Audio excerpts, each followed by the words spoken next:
रजनी को बचपन से ही पेंटिंग का बहुत शौक था।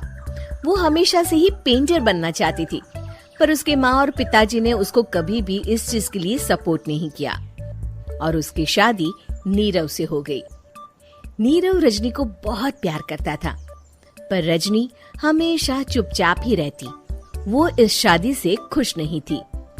वो ये शादी नहीं करना चाहती थी। उसे तो हमेशा से पेंटर जो बनना था। अपने इस सपने को वो नहीं पूरा कर पाई, इसलिए वो हमेशा उदास रहती थी। रजनी, बहुत ही बढ़िया फिल्म लगी है, कल देखने चले? नहीं जी, कल मुझे बहुत काम है, मैं नहीं जा पाऊंगी। अच्छा तो कोई बात नहीं, संडे को चलते हैं। देखिए, मुझे फिल्म देखना पसंद नहीं है। आपको जाना है तो चले जाइए। नीरव को मना करके रजनी वहाँ से चली जाती है और अपने बैग को खोलकर उसमें बंद पड़े ब्रश और कलर्स को देखकर रोने लगती है। रजनी, चलो ना कहीं बाहर खाने चलते हैं, कुछ तुम्हारी पसंद का। जी, मुझे नहीं जाना, मेरी तबीयत ठीक नहीं है। रजनी वहाँ से चली जाती है। नीरव को समझ नहीं आता कि रजनी उससे इतना दूर क्यों रहती है। वो जब भी उसके साथ वक्त बिताना चाहता है, रजनी कोई ना कोई बहाना बना देती है। एक दिन घर पर कोई नहीं था। रजनी घर का सारा काम जल्दी से खत्म कर लेती है। घर पर अकेले होने के कारण वो सोचती है कि वो आज पेंटिंग करेगी। वो अपने कमरे में जाकर पेंट ब्रशेस और कलर्स निकालकर जैसे ही कलर मिक्स कर रही होती है कि दरवाजे पर बेल बज जाती है। अब कौन आ गया इस वक्त? इतनी मुश्किल से तो मुझे पेंट करने का मौका मिला है। रजनी दरवाजा खोलती है तो उसकी सास अपनी सहेलियों के साथ खड़ी होती है और सब घर के अंदर आ जाते हैं। अरे बहू, सबको शरबत बनाकर पिला दे, बाहर तो बड़ी गर्मी है। उफ। जी।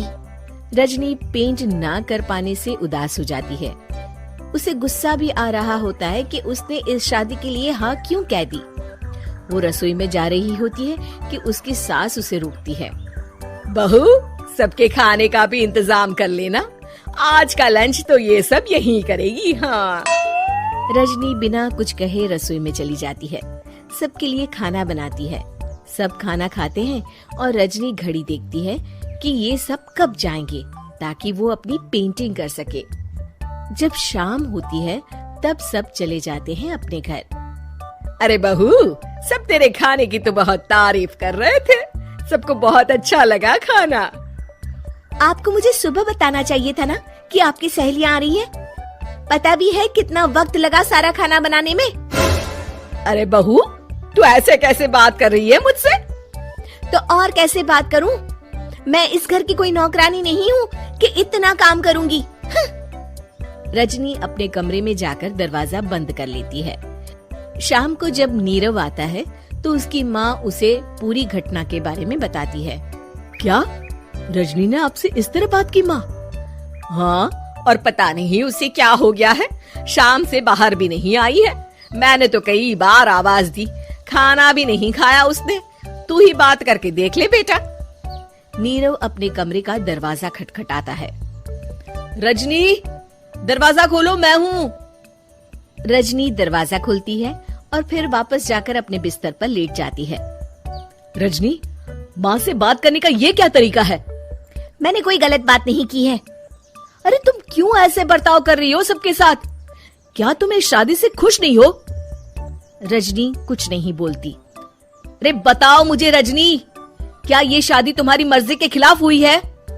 हाँ, मैं ये शादी कभी नहीं करना चाहती थी। तुमसे क्या, मैं किसी से भी शादी नहीं करना चाहती थी। रजनी रोने लगती है।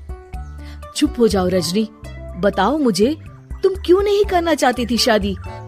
रजनी बेड के नीचे से अपने पेंटिंग्स, कलर्स, ब्रश, पेपर्स निकालती है। इतने में उसकी सास भी कमरे में आ जाती है। ये देख रहे हो, ये थे मेरे सपने। मैं पेंटर बनना चाहती थी, पर माँ पापा ने कभी सपोर्ट नहीं किया और मेरी शादी करवा दी। मेरे सारे सपने टूट गए। हर वक्त बस गुस्सा आता रहता है मुझे। मैं जानती हूँ कि आप लोगों की इसमें कोई गलती नहीं है, पर मैं क्या करूँ, मुझे समझ में नहीं आता।